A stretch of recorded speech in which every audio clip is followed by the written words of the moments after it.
everybody. Welcome back to Testimonies of a Life on Mission. And my name is Bryan. I'm here again with Danika. And we're going to talk a little bit about missions. We're going to talk a little bit about Bolivia. And we'll just see how the Lord wants to lead it. The Lord totally took over the last episode, and there are things that just kind of he led us to talk about. It was beautiful and wonderful, and we hope you enjoyed it, and we're glad that you're back for more. But I thought I would ask first, Danika, how many in the last 12 months or a year and a half even, how many countries have you been to? Because we said what are your identity? Yeah. Your identity as a itinerant missionary. Yeah. You know, so as an itinerant missionary, who's short-term, long-term. Yeah. How many places have you been here in the last year and a half? I was trying to think. I think I've been to 6 different nations. Wow. But I've been to those places almost each of them twice. Wow. So, yeah, I went to the Middle East a couple times, Southeast Asia a couple times, and then Bolivia, Mexico, France, England.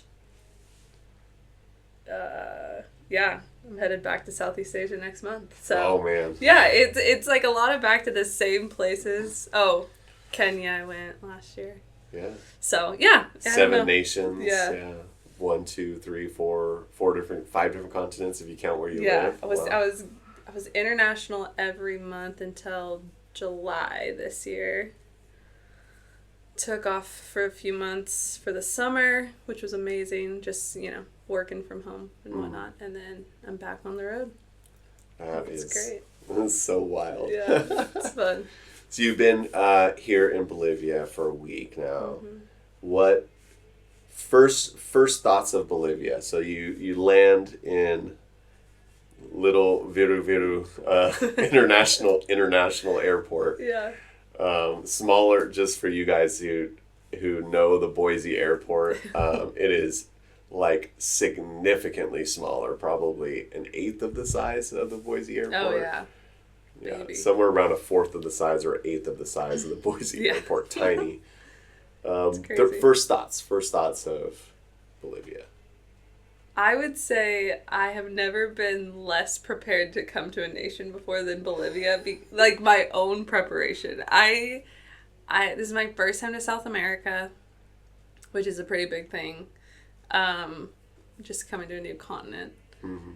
My first time going south of the United States was the week before I came here and went to Mexico. So even that has been cool. I felt like I got to just really step into my new Latin America adventure. But Bolivia, super kind people. Everyone here is so kind. So hospitable. First thoughts driving through the city is, oh, this is a third world country. Yeah. Yeah, it's interesting, and those of us and those who have traveled to the third world a lot or developing countries, there's so many similarities. I was actually talking to John about this. It's like the same world, and then each country has its own flair with its culture, its food, dress, all that landscape. But for the most part, there's this really, really familiar, to me, endearing similarity between a lot of the third world nations. Yeah. Yeah, of, crazy driving, similar road structure, all that kind of stuff. Bolivia's cool, though. I feel like I've learned a lot, just even about the nation and you're there's lanes to the road, but nobody seems to be driving in them or following them. I'm so confused about the roundabouts. They're not really in any way like what we use a roundabout for. I don't know if anyone knows how they're supposed to be used. No, they're roundabouts with stoplights in the middle of the roundabout, which I guess there's some of those in Europe now too. They're kind of going away from the traditional roundabout. Interesting. Where we were at, in Boise and Nampa, they're putting in roundabouts everywhere. Right. The traditional one where if you're in it, you got the right of way, and then all of a sudden we're just stopping in the middle of a roundabout here. I'm what are we doing? We're stopping. There's no rhyme or reason to some things. Yeah. Oh man, That's funny. And it's deceiving at times too, because like you come in and then you're going through the center of the city, and there's like, there's like 20-story buildings. Yeah. There's these huge buildings, and you're like, which makes you feel like, oh, I'm in a first world city. Yeah. And then you're like, no, no. Don't look too closely. Just because there's a big building doesn't mean it's first world. Yeah. Even last night, you, me, and Jess going to dinner in the center. It was like Starbucks. We got boba. We got like steak dinner at an Irish pub. So it's like none of that did I expect to be doing in Bolivia. But yeah, with the closer you get to like a downtown or something like that, of course, there's gonna be more things to do and stuff. But yeah, I would say it's very peaceful out here where we live, and it's been really lovely. That's awesome. Yeah. Is this your first time south of the equator? In the southern hemisphere? Kenya is on the equator. It's on the equator. So I've like crossed that, but I think maybe it's your first time really south of the equator. Yeah. Do you feel upside down? I do feel a little bit upside down with how hot it is here and how not hot it is at home, but the humidity is ridiculous sometimes. It's pretty crazy. Yeah. And it breeds all kinds of demon mosquitoes. I've tried to be a strong person, but I've been attacked by mosquitoes. I've been under attack. Yeah. It's not spiritual. Not spiritually, just physically. It's physical. Doing great spiritually, just physically been taken down by mosquitoes. Yeah. What's been your favorite thing so far? Ooh. Favorite moment, maybe? Favorite moment. Yeah, that's hard. I've loved, honestly, the times where we're all just kind of sitting and talking testimonies, being taught by, not naming names, but John giving us a life lesson, or getting to talk with the Bolivians that live on the base has been really sweet. I had a beautiful evening with one of the families that lives on this base who's about to be sent out from the base to be missionaries in another part of Bolivia. And just the testimony of God's faithfulness in their lives. And I was just sitting there like, who am I that I get to sit in these people's home that I just met a few days ago, and they're having me for dinner, and that was really, really sweet. But I've also really enjoyed, is a hard word, but it's been really special to go into the prison and the different areas. Just get to meet the people that you guys have walked alongside for so long, and I feel like I get to step into like relationships that have already been cultivated, and so that's always a gift for me. But yeah, there was a moment I was just sitting in the prison. I think it was the day that I was there with you guys, and I was just like, wow, what a life. I'm just here in a prison in Bolivia. Yeah. Just chatting with some people. Like, it's just so wild. Yeah. It's been really what did you think about, so you went into two parts of the prison. You went into the main section where all the men are, Base Cuatro, and then you went into the women's section as well. Maybe just kind of reflections on that. Yeah. Is it everything you hoped for? Is it everything you thought it was going to be? I think I did a good job of explaining it. Yeah, no, for sure. I think I had this, or maybe I had no expectations, so I haven't felt like, I don't know, like I had missed expectations in any ways. Like, if anything, it's just been like, oh, this is what it's like. I think if I would have guessed what I thought ministry looked like in the prison, it was more like a congregation or more of like a corporate thing where you're coming in and you're sharing a message and like all this stuff. And what you guys do is so one-on-one or small groups of people that you've known, sometimes for years, sometimes for months, sometimes for days. And you're walking alongside of them. Some of them are born again, some of them are not, and you just love them and know them and care for them. And so for me, I have experienced other forms of like human oppression that would be seen as like bondage or prison.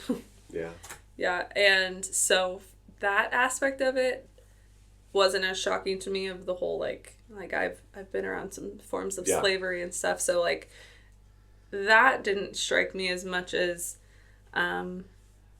just you get to this place where you're in these quote unquote very dark places on earth, and at the same time they're like the nearest that Jesus has felt in different settings, and like we've talked about, it's just because there's that assurance that this is where Jesus would be if he's on this earth. And I would rather feel peace in my life knowing I'm where Jesus would be if he was here than living my life aimlessly hoping that Jesus would maybe not pass me by if I saw him on the street. So that's been my experience, at least in the prison. It's been really beautiful. I was telling everyone earlier, like, I'm grieving the fact that I'm just not going to know people as well as I want to know them. Like, the last week has just been so beautiful. Obviously getting to know all of you guys on the base, but then the friends and the home visits and the people that we've gone and interacted with in the prison, I'm like, I want to know you more than I do, and because I don't live here, I know I'm not going to have that opportunity. So yeah, it's been a really special time. That's beautiful, and that's totally my heart for Palmasola. Is I go, where's, like, Jesus is there, like he's there, it's there, and it's like we go. I'm going to visit him. I'm going to visit him because he said, like, I'm gonna get all emotional. He said, you know, you went and you visited me in prison. I was sick. Right, I was sick, and you came to me. Yeah. I was in prison, and you visited me. Yeah. I was thirsty, you gave me something to drink. I was hungry, you gave me something to eat. I was naked, and you clothed me. And when, Lord, when did we see you do that? When did we see you naked and clothe you? When did we see you hungry and thirsty? When did we see you or go visit you in prison or see you sick? And he's like, when you did it to the least of these, you've done it to me. And I always, like, I don't know, there's something special about that place. Yeah. Because I'm with you. It's like, that's where he is. I think about, like, John had made like a trip to Nicaragua and visited the Iris base there, and they were doing ministry in the dump, the city dump, because there's like a whole community of people that live there. Wow. And he was like, I want to go where I know Jesus is, and I know he's there. If he's anywhere, if he is anywhere on this earth, on this planet, he is in a dump in a third world country where there are people that are suffering and living, right? Yeah. He's in a third world part of Southeast Asia where people are enslaved, right? He's in a prison where, I don't even know if you knew this, like, you're guilty until proven innocent here. Wow. So there are many people. Most of them will tell you they're innocent, right? Yeah, and that's not, may not be true. Right. But there are absolutely people that are in there that are falsely accused. Wow.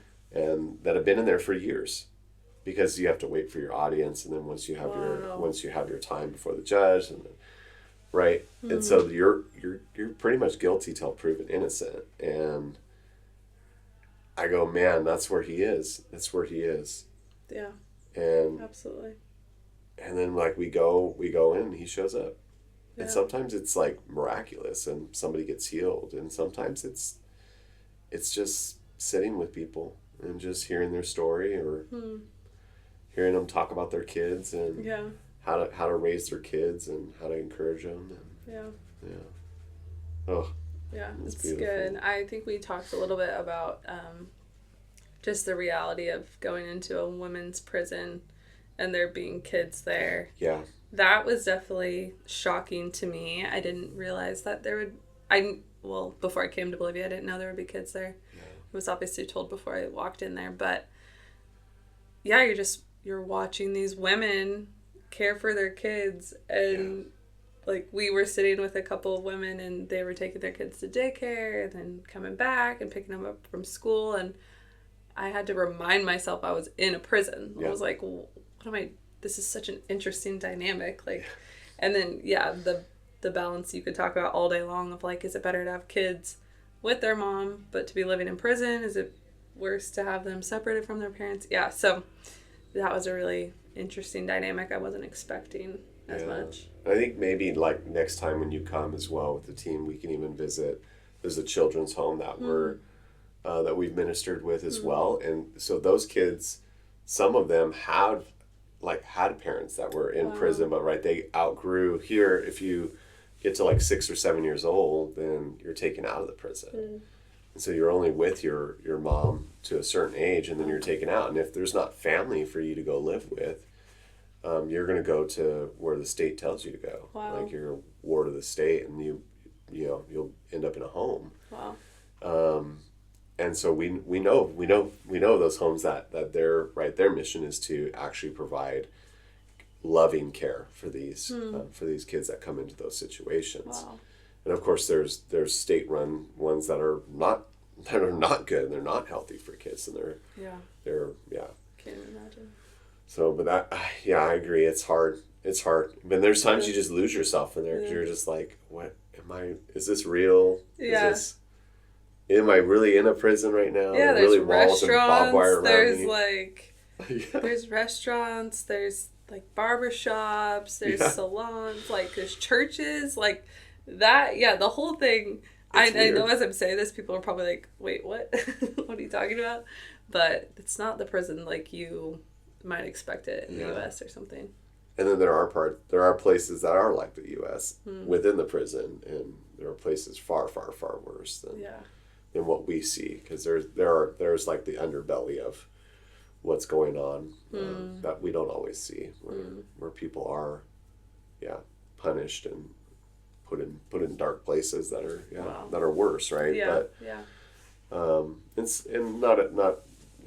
we don't have to keep going into that. It's hard.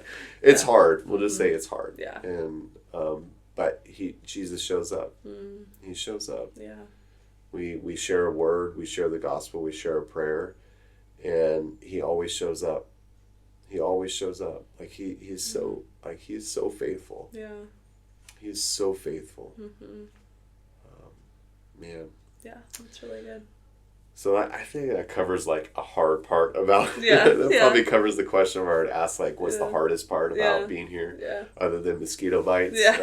Mosquito bites I would prison. guess it's probably like seeing children in a difficult situation. For sure. Yeah. Even though there's like so much joy and like there's because they don't know, right? They don't know. That's all they've ever known. Yeah. So they're smiling, they're happy, they're with their mom, but it's hard. Oh, it's so hard. What have you learned about community that you're going to take back with you, and try to maybe implement in your life? Yeah, I think I want to be more aware of where my actual house is located, like around it, what opportunities there are for me to build community. I thankfully actually do live around a lot of my friends, like walking distance, which is really, really incredible, because I think what I've found here is like we can say the word community all day long at home, but we're just saying it because we see those people like one day a week on Sunday at church. I love the idea of like really living life with people, and I would say I've been fortunate enough to build a really beautiful group of people in my life that I do see on a regular basis. I don't live with them, but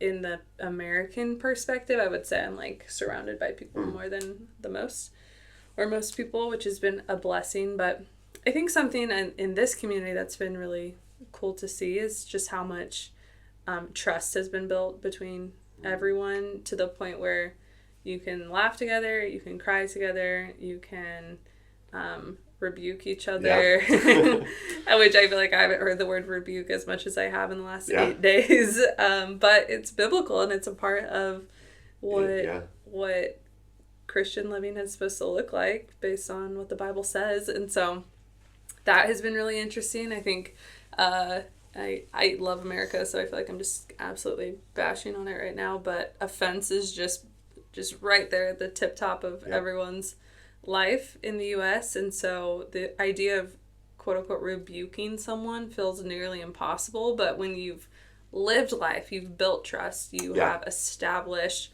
a relationship with people where you're welcoming that. You're saying, like, I trust that you would do that in a biblical way. That is really, really, really beautiful. And I've seen that, I mean, just in my last, like, week here.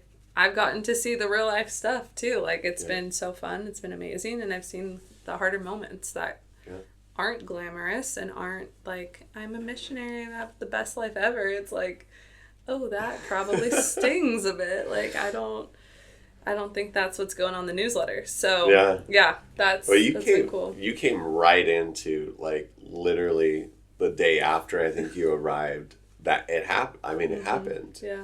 As I mean, we say rebuke, and it's not like someone was getting yelled at about what they did right or wrong. It wasn't about that, but it is about, like, in love saying, hey, I noticed this, and I don't think that's right, right? Yeah. I think maybe you should look at it from this perspective.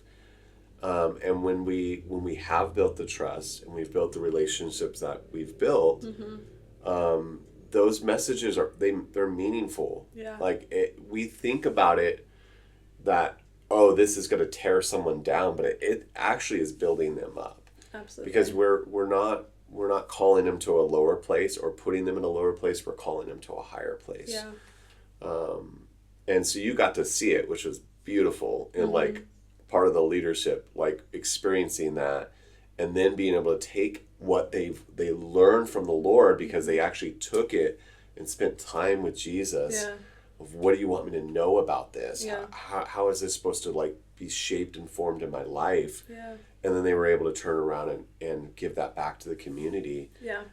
In a beautiful moment of humility and teaching, and and there's no superstars here. Like, if you want to come and visit, like, there are no superstars here. There's Jesus. Like, yeah, but a lot of really incredible people who have laid down everything and didn't start that way, and that's what's really cool. Yeah, everyone has their own story. Yeah, that's so true. I think that's probably what we have. What's encouraging to us living here is there's not anybody that lives here with us, adults that live here with us, that are not full in 100%, like, everything for the Lord. Yeah. And so it becomes weird to, like, have conversations that are not about Jesus. Like, you've had many conversations in the last 8 days, and I'm willing to bet very few of them were, like, off topic of Jesus. Definitely. Like, very few. Definitely. We might have talked about pastries a little bit. Yeah. Yep. But mostly it's Jesus, because he's like our everything. So that's so good. It's beautiful. Any last thoughts about Bolivia, about your time here, maybe what you're anticipating when you go back home, or when you come back here next? Just any last kind of, like, thoughts that you might have. Yeah, I'm really excited to bring a team back here in the spring, because I feel like I've been so marked just by experiencing life with you guys.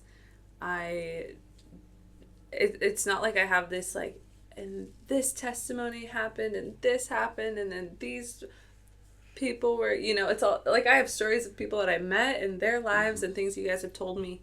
But what I've been really marked by is just, like, it's the day in and the day out life with the Lord, and it's beautiful and it's consistent and it's the kingdom. And so I'm excited to see how that translates into my own life. I'm also just thankful for more experience, more friends, more connections. But I'm excited to bring the team back, because I think that they will mutually be a blessing to you guys, and you guys will be a huge blessing to them. And I feel like the Lord has a lot more for you guys in Bolivia, and I hope that I can play some sort of role in that. I don't know what exactly, but it's been a fun connection for sure. Well, we're super, super honored by your visit, like super blessed and honored to have you here. Knowing, like, who you are, right? It's just like just getting to know you, getting to know Danika has been amazing. Thank you. but also like who you represent. Like we have such a fondness for River House that it's like it's exciting for us because we know what Jordan and the team is trying to accomplish in Boise. We know that heart, and we know the DNA of like just these different organizations that have come together within him that now is being spilled out in that congregation, in that community in Boise. And so to be able to have connection back there it's special for us. So it's definitely very, very special for Jess and I. And so we're excited to see what the Lord has in store for this continued partnership and relationship. Yeah, so me too.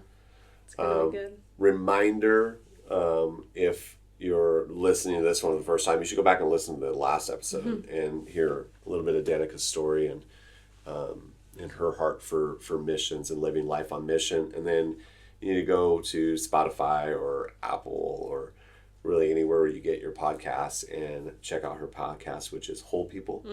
That's WHOLE. Whole people, not Whole Foods. Whole people. Whole Foods, Whole People, same thing. Whole people eat Whole Foods. Yeah. I don't know about that. Sponsored only by Whole Foods. We're waiting for that sponsor money to come in. Yeah, that would be nice. We appreciate you, Danika. We really love you and appreciate you, and just pray that the Lord continues to bless your ministry, your intimacy with Him. That this would be. From now until we see you again, that it would be a time of just deep growing in intimacy with the Lord, and that he would start to fulfill the desire of your heart, which if I have a guess, that desire of the heart has to do with more intimacy with Him. Yeah, absolutely. And with that, it's just going to come so many more beautiful things as well. But we appreciate you, and we hope that if you're listening, that like hearing these stories and hearing these conversations really inspires you to start asking questions about how you can get involved in community, how you can get involved in missions, how you can stop and start being aware of every moment and being aware of the Holy Spirit and start asking Him what He wants you to know, what He wants you to do, and that it inspires you to go out and live your life on mission for Jesus. God bless. Get to have a new life now, one that's in the rhythm to the heart of Jesus.